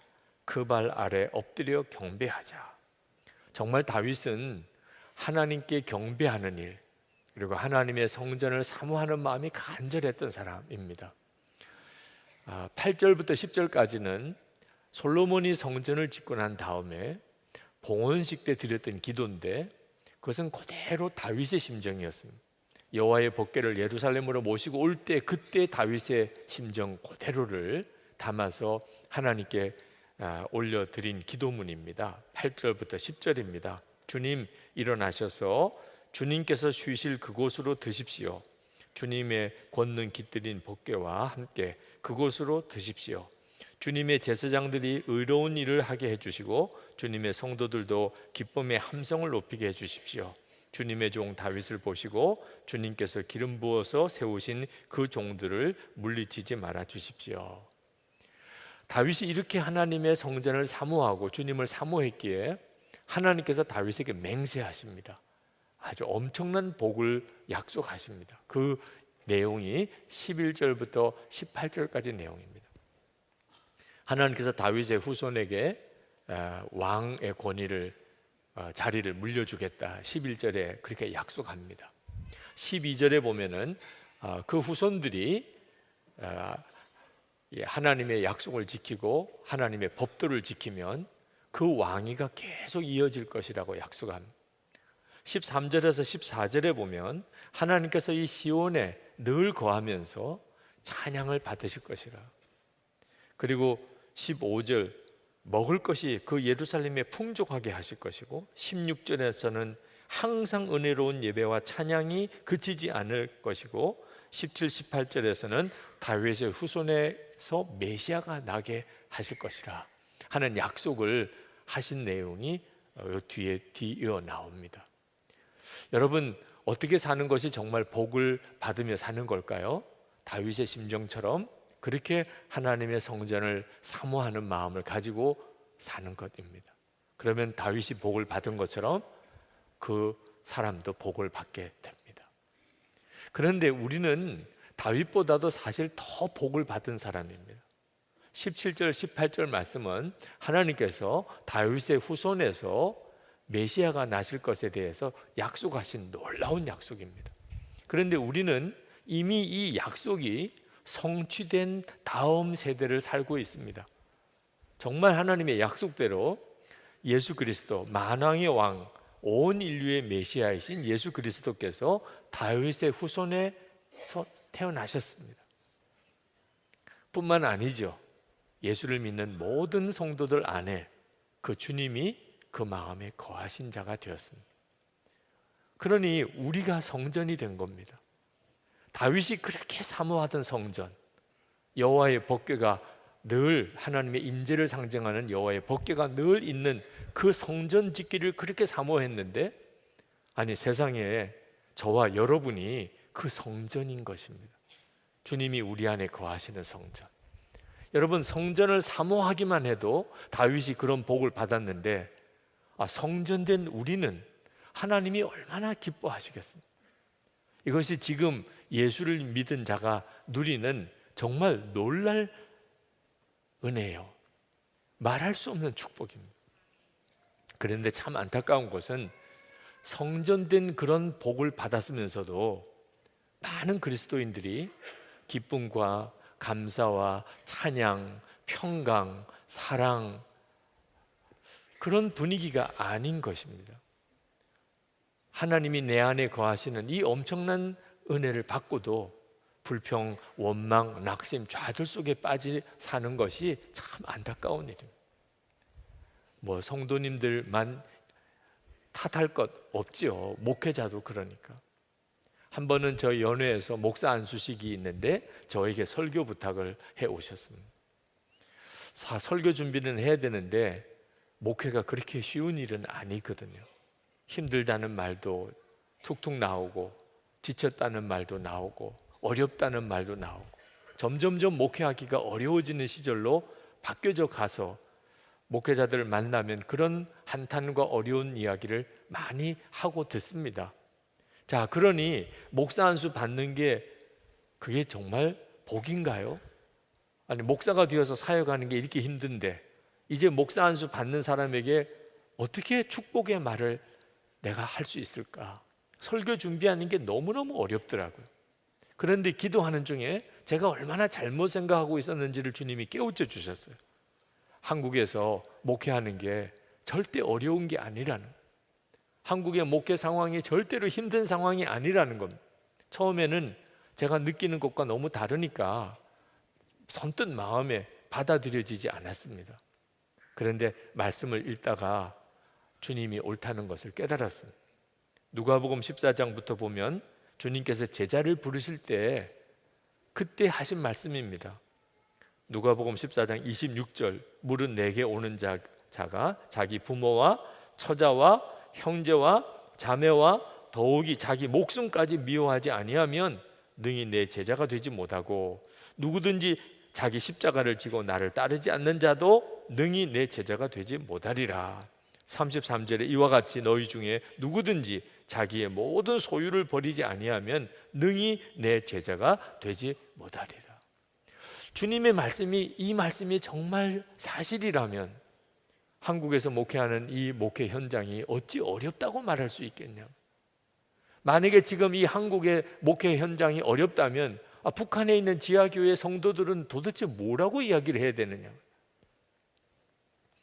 형편이 어렵다고 느끼는 것은 실제 형편이 어려워서 그런 것이 아니고 예수 그리스도께서 내 안에 거하시는 이 엄청나고 놀라운 일을 실제로는 전혀 깨닫지도 누리지도 못하기 때문에 그렇습니다.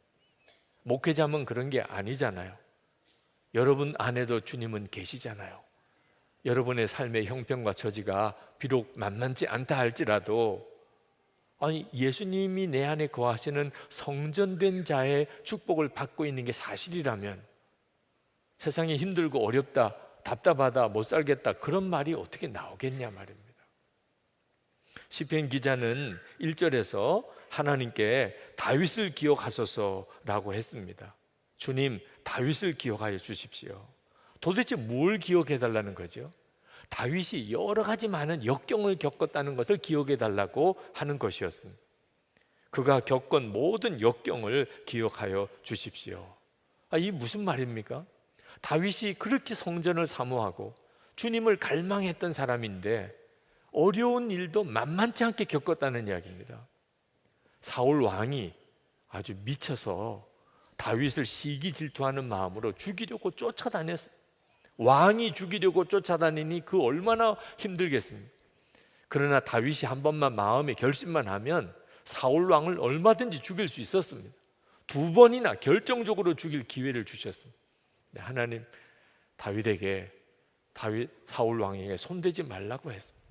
만약에 다윗이 하나님을 정말 사모하고 주님을 사랑하고 주님께 순종하는 자가 아니었다면, 야심이 있었다면 아마 사울 왕을 벌써 죽였을 겁니다. 하나님이 손대지 말라고 그러니까 그냥 쫓겨만 다녀야 되니 그 처지가 얼마나 어려웠겠느냐 말입니다. 그러니 여러분, 하나님을 정말 사모하고 주님을 정말 사랑하는 자는 어려운 일도 하나도 겪지 않는 게 아니라는 걸 알 수가 있습니다. 오히려 겪지 않아도 될 고통스러운 일을 겪는 거예요. 하나님을 사랑하니까, 주님의 전을 사모하는 자이니까. 그러니까 다른 사람들처럼 살 수 없는 거예요.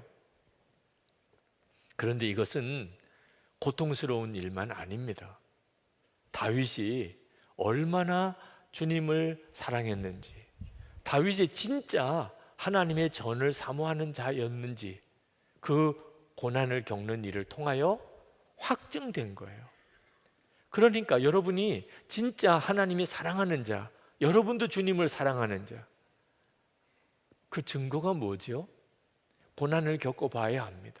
어려운 일을 당해봐야 하는 거예요. 정말 주님을 사랑하는 자는 고난도 축복이라고 믿게 됩니다. 여기까지 이렇게 생각이 미치니까 설교가 안 되는 거예요. 준비가. 아니, 다윗과 같이 그런 믿음을 가지고 있는 사람이 몇 사람이나 되겠어? 그런 생각이 번뜩 드는 겁니다.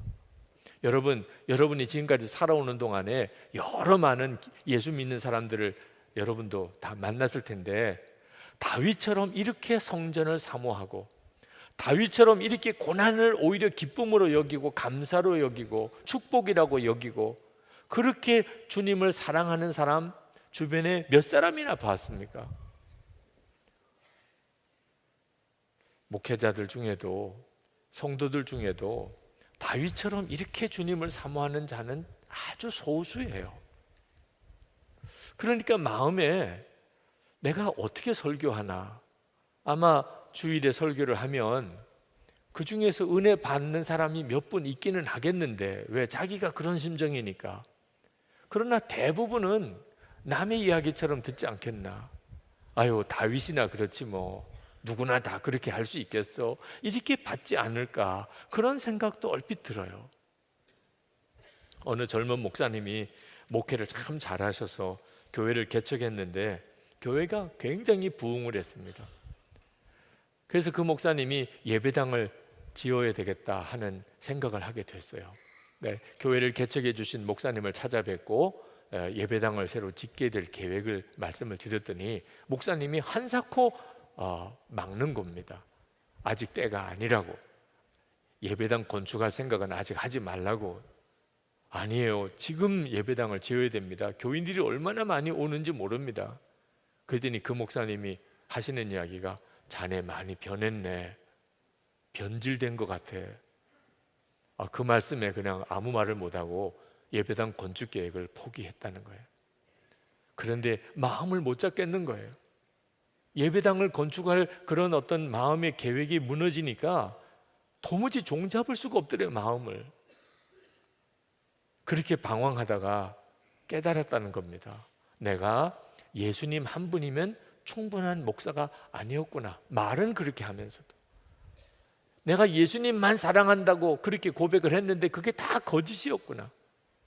나는 내 마음속에 내가 하고 싶은 대로 하고 싶어, 어떻든지 하여튼 교회를 크게 부흥시켜서 목회 잘한다는 명성을 좀 듣고 싶은 그런 야심이 나를 움직이고 있었구나. 그걸 깨달았다는 거예요.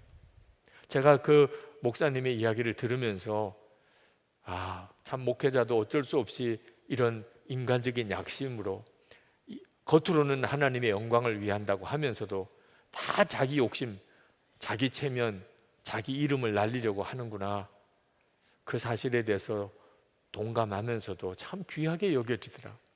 그걸 깨달을 수 있다는 것 자체도 참 대단한 일이거든요.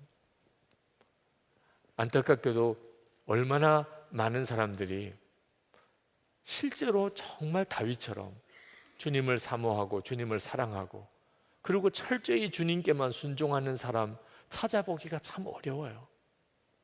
그러니 이거 어떻게 해야 되나 하는 생각이 들더라고요. 다윗과 같은 마음을 가지고 있는 분 오늘 이 자리에 얼마나 되실까요? 어떤 분은 그런 분이 있으세요. 실제로 정말 귀한 분. 그러나 안타깝게도 그렇지 못한 분들이 더 많아요. 근데 그때 하나님께서 제 마음에 또 깨우쳐 주셨어요. 예수님을 믿는 사람이라면 주님을 사모하는 마음이 없는 사람이 한 사람도 없다. 제가 그때 얼마나 저 자신이 어리석게 느껴졌는지, 하나님 앞에 정말 얼마나 회개했는지 모릅니다. 예수를 믿는 것은 그저 종교를 하나 가진 게 아닙니다. 정말 생명이신 예수 그리스도께서 그 마음의 중심에 오셨기에 예수를 믿는 거예요. 예수님의 생명이 그 마음의 중심에 오셔서 그도 살아있는 생명을 가진 성도가 되었다면 주님을 사모하는 마음이 없을 수가 없는 겁니다. 그가 예수를 안 믿으면 모르지만 예수를 믿는다면 주님을 사모하는 마음이 없는 사람이 있을 수가 없는 거죠. 물론 주님을 사모하는 마음에 차이는 있을 수 있습니다. 어떤 사람은 아주 주님을 사모하는 마음이 작아서 본인도 잘 느끼지 못할 수도 있고, 어떤 사람은 아주 큰 열매 같아서 주위 사람들 다 알 수 있는 사람, 차이는 있을 수 있지만 주님을 사모하는 마음이 없는데 예수를 믿는 사람이 있을 수 있겠습니까? 사과가 이제 간 맺히는 작은 그런 사과 열매나 아주 탐스러운 사과 열매나 사과는 사과지요. 여러분이 진짜 예수를 믿으신다면 여러분 안에 주님을 사모하는 마음이 다 있습니다. 그렇지 않습니까? 오늘 이렇게 예배당에 오셔서 예배를 드리신다면, 인터넷으로 또는 녹화로 이 말씀을 듣는 이들, 여러분들 안에 주님의 생명이 있다면 주님을 사모하는 마음이 없을 수가 없어요. 여러분, 그 주님을 붙드셔야 합니다. 여러분이 진짜 붙잡아야 될 것이 여러분 안에 계신 주님이십니다. 주님을 사모하는 마음을 여러분이 절대로 작게 생각하면 안 됩니다. 아주 작은 상태에 있어도 그것이 빨리 자라도록 해야 됩니다. 여러분, 언젠가는 여러분 혼자 될 때가 옵니다. 사랑하는 사람, 가족, 친구 다 떠나고 결국은 여러분 혼자 남을 때가 옵니다. 주님 앞에 가야 될 때 가족 같이 못 따라갑니다. 교우들도 같이 못 따라갑니다. 결국은 혼자 있을 때가 옵니다. 가지고 있는 게 여러분 있어도 언젠가는 다 여러분의 손에서 떠날 때가 옵니다. 결국은 혼자 남습니다. 그러나 세상 끝날까지 항상 우리와 함께 해주시는 분이 계십니다. 우리 안에 계신 예수 그리스도십니다. 그러니까 지금 여러분이 그 예수님을 소홀히 생각하고 살면 안 됩니다. 내 안에 계시겠지 막연하게 이렇게 생각하면 안 됩니다. 정말 다윗처럼 그 주님을 사모함이 너무너무 간절해서 여호와의 법궤를 찾을 때까지는 내가 잠도 깊이 들지 않겠다고 했던 그 다윗의 심정으로 여러분이 주님을 사모해야 합니다. 여러분, 24시간 주님을 바라보려고 해도 무슨 극적인 사건들만 연속으로 일어나는 건 아닙니다. 예배드리고 기도하고 성경 보는 생활, 그 정도만 계속되는 정도지 무슨 특별히 놀라운 일이 일어나거나 간증거리가 막 생기거나 그러지 않을 수 있습니다. 예수 동행 일기를 쓰시라고 권하지만 예수 동행 일기를 쓴다고 계속 기적만 일어나는 삶이 일어나는 것도 아닙니다. 그럴 때 때때로는 마음이 흔들리기도 합니다. 이렇게 해서 어떻게 주님과 동행하며 살 수 있을까? 그런데 성경을 읽어보니까 아브라함도 그랬고 욥도 그랬고 세상에 너무너무 답답한 때 그들도 겪었습니다. 하나님은 진짜 나와 함께 계시는지 안 계시는지도 모르겠는 그런 정말 심령이 메마를 대로 메마른 그런 순간을 주의 하나님의 사람들도 다 겪었습니다. 다윗도 그랬고 요셉도 그랬고 모세도 그랬고. 여러분, 주님과 동행한다고 해서 기적적인 사건, 놀라운 일, 놀라운 체험만 계속 일어나야 된다고 생각하면 안 됩니다. 때때로는 답답할 때가 있고, 어떤 때는 정말 아무런 주님의 역사가 안 나타날 때도 있고, 어떤 때는 너무 심한 어려움을 겪을 때도 있습니다. 중요한 것은 놀라운 일이 아니고 얼마나 여러분이 지속적으로 주님을 바라보고 사느냐에 달려 있는 겁니다. 저는 결혼한 지 이제 37년째가 됩니다. 제 아내와 함께 살면서 제 아내에게 아주 영화처럼 그렇게 낭만적인 삶을 살게 해주지는 못했습니다. 솔직히 고백합니다. 해주고 싶었는데 능력이 안 되더라고요. 네. 그러나 정말 제 아내 곁에서 제 아내와 함께 지난 37년을 함께 살았습니다. 힘들고 어려운 일들도 꽤 있었습니다.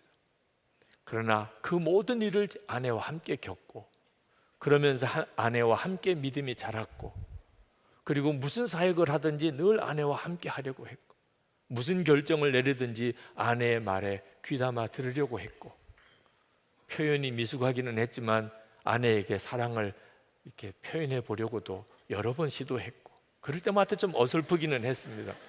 하여튼 그렇게 37년을 살았습니다. 놀라운 일들만 일어나고 감격적인 일들만 일어났던 건 아니었어요. 그런데 그 37년이 지금의 하나됨 그리고 친밀함을 가져온 걸 알았어요. 좋은 일만 있어서 사람이 친밀해지는 게 아닙니다. 여러 가지 많은 일들을 다 함께 겪는 거예요. 주님과의 관계도 똑같더라고요. 항상 기적이 일어나야만 믿음이 자라는 게 아닙니다. 때때로는 수렁에 빠진 것 같고, 때때로는 전혀 주님의 음성이 들리지 않는 답답한 기간도 지납니다. 그런데 반드시 필요한 것은 어느 순간에나 계속 주님을 바라보는 것입니다. 예수 그리스도께서 내 안에 계신 것을 어느 순간에나 놓치지 않는 것입니다. 그러면 우리의 삶은 반드시 다윗과 같은 이런 주님을 향한 사모하는 마음, 하나님의 성전을 갈망하는 다윗의 심정을 우리도 그대로 가지게 됩니다. 다윗이라고 특별한 사람 아니었습니다.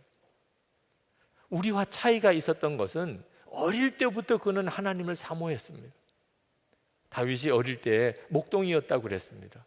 목동은 어떤 사람입니까? 밤이 되어도 집에 가서 부모님과 형들과 함께 잘 수 없는 사람이에요. 양떼들과 함께 들판에서 같이 자야 되는 게 목동입니다. 그 어린아이가 얼마나 무서웠겠습니까? 그때 그 다윗은 그 들판에서 하나님을 찬양했다고 그랬습니다. 다윗이 그 들판에서 하나님을 찬양할 때 하늘이 환하게 밝아지고 정말 너무나 놀라운 환경으로 바뀌고 이런 기적이 일어났던 건 아니었어요. 그냥 하나님이 정말 나와 함께 계신 것을 그 상황에서도 믿고 하나님을 찬양했던 것뿐이에요. 때때로는 곰이 달려오고 사자가 달려올 때, 그때도 다윗은 하나님을 계속 바라보았습니다. 시편 16편 8절에 내가 여호와를 항상 내 앞에 모시며 그가 나의 오른쪽에 계심으로 내가 흔들리지 아니하리로다. 이것이 다윗의 한결같은 믿음이었어요. 그리고 다윗이 된 거예요. 항상 하나님을 내 앞에 모시며. 아니, 우리는 우리 안에 오셨단 말입니다. 그러니 다윗보다도 우리는 정말 주님을 바라보기에 너무너무 좋은 은혜를 받은 사람. 그게 우리가 할 수 있는 모든 것입니다. 그때 우리의 심령 안에 하나님의 놀라운 은혜가 회복이 됩니다. 어떻게 하면 주님 뜻대로 살 수 있을까? 어떻게 하면 주님을 기쁘시게 할 수 있을까? 그거 하나만 소원하는 것입니다. 맥주감사주일 이제 다음 주일입니다. 해마다 우리 교회는 맥주감사주일 지키며 그 성도들의 첫 열매 감사 헌금을 가지고 교회를 하나씩 세웁니다. 지금까지 7교회를 세웠습니다. 오늘 포도나무 교회 설립 예배를 드리는데 작년 맥주감사주일 우리 성도들의 감사 헌금으로 세워진 교회입니다. 분리개척교회를 맥주감사주일 감사헌금을 가지고 그렇게 설립하면서 교회가 재정적인 훈련을 아주 때때로는 심하게 받습니다. 한 400명 가까운 성도들이 분리개척교회 형제교회로 해마다 파송을 나갑니다. 그분들이 다 헌신적이고 순종하고 주님을 사랑하는 교인들입니다. 그러니 그 400명 정도가 나가면 연말 연초에 교구나 교회 모든 조직에 대혼란이 일어납니다.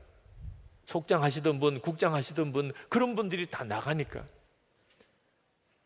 교회 재정 살림도 아주 빠듯하게 움직여가는 어려움을 겪습니다. 어떤 때는 내가 괜한 일을 했나 그런 생각이 들 때도 있습니다. 이렇게 힘들어하고 이렇게 어려운데 그때마다 항상 생각해 봅니다. 이것이 하나님이 기뻐하시는 일인가? 힘들기는 해요. 괜히 했다는 생각이 들 때도 있어요. 목사님, 저 올해 이제 파송 나갑니다. 그러면 왜 당신이 나가? 이런 마음이 확 들 때도 있습니다. 그러나 그것을 주님이 기뻐하신다고 생각이 드니까 하는 거죠. 꼭 내가 편한 것만 하고 살 수는 없는 거예요. 주님이 기뻐하신다면 힘들어도 정말 부담이 돼도 하는 거죠. 우리는 그동안에 교회를 섬기면서 그렇게 결정하려고 애를 썼어요. 우리가 좀 힘들어도 주님이 기뻐하시는 일이라면 그렇게 결정하려고. 그런 결정들을 통하여 하나님께서 교회와 함께 해주셨다고 믿는 거예요. 쉬운 거, 정말 하고 싶은 거, 그걸 하는 것을 무슨 순종이라고 하겠어요? 정말 어려운 거, 나에게는 손해가 되는 거, 내게는 부담되는 거, 정말 할 수 있을까 두려운 거, 그런데 주님이 기뻐하실 것. 여러분 그렇게 살아보세요. 그러면 다윗의 심정이 그대로 여러분의 것이 됩니다. 그래도 여러분 중에는 내가 주님과 진짜 그렇게 사랑의 교제를 나누는 그런 믿음을 내가 가질 수 있을까? 자신이 없는 분이 있으실 거예요. 내가 주님께 사랑한다고 고백하면 주님이 비웃으실 거야. 이렇게 생각되는 분도 있으실 겁니다. 여러분, 그건 전적으로 거짓이고 마귀가 여러분을 미혹하는 것입니다. 여러분 중에 나는 진짜 그런 사람이 아닙니다. 하나님이 다 아십니다. 하나님이 나를 사랑할 리가 없습니다. 오늘 내가 어떻게 교회를 나오기는 했지만 하나님이 나를 사랑할 리는 없습니다. 여러분 중에 그렇게 생각하시는 분이 있다면 그분이야말로 하나님이 사랑하는 사람. 하나님은 우리에게 사랑을 요구하시는 게 아니고 그냥 먼저 사랑하셨어요. 십자가가 그 증거고 우리 안에 오신 주님이 그 확실한 보증입니다. 하나님이 먼저 프로포즈 하셨다니까. 하나님이 말도 안 되는 일을 하셨다니까. 우리에게 사랑한다고, 내가 너를 사랑한다. 그리고는 우리 속에 그냥 싹 들어와 버리셨다니까. 그리고 우리에게 너도 나를 사랑하느냐고 묻는 거예요. 그러니 우리가 하나님을 사랑한다고 하는 것은 전적으로 주님의 프로포즈에 나도 반응하는 거지. 마치 청년이 사랑하는 자매에게 프로포즈 데이트 신청을 하고 싶은데 거절당하면 어떡할까? 그렇게 두려워할 마음을 가지고 할 게 아니라는 거예요. 우리는 이미 엄청난 사랑의 프로포즈를 받고 있는 거예요. 오늘 이 시간에 여러분 중에 반드시 그런 분이 계십니다. 여러분 안에 주님을 사모하는 마음이 있어요. 그러니까 여러분도 모르게 여기까지 온 거예요. 근데 주님은 말씀하고 계세요. 내가 너를 먼저 사랑했다. 너는 그거 자체를 믿지 못하겠지만 내가 너를 먼저 사랑했다. 네 안에 내가 있다.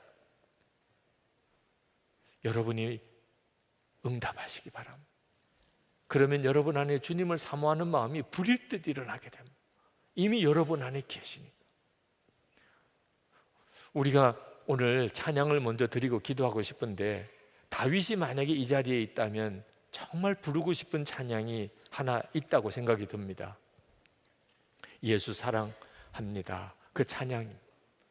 여러분 중에 주님이 나를 먼저 사랑하셨다면, 지금도 그렇게 주님이 나를 사랑하신다면 나도 주님께 사랑을 고백하고 싶습니다. 그렇게 주님과의 사랑을 다윗처럼 그렇게 누리고 살고 싶습니다.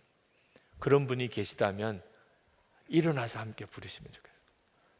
주님과 여러분 사이에 뜨거운 사랑의 역사가 오늘 찬양하고 기도하는 중에 여러분에게 임하기를 축복합니다. 우리 찬양을 같이 부르시겠습니다.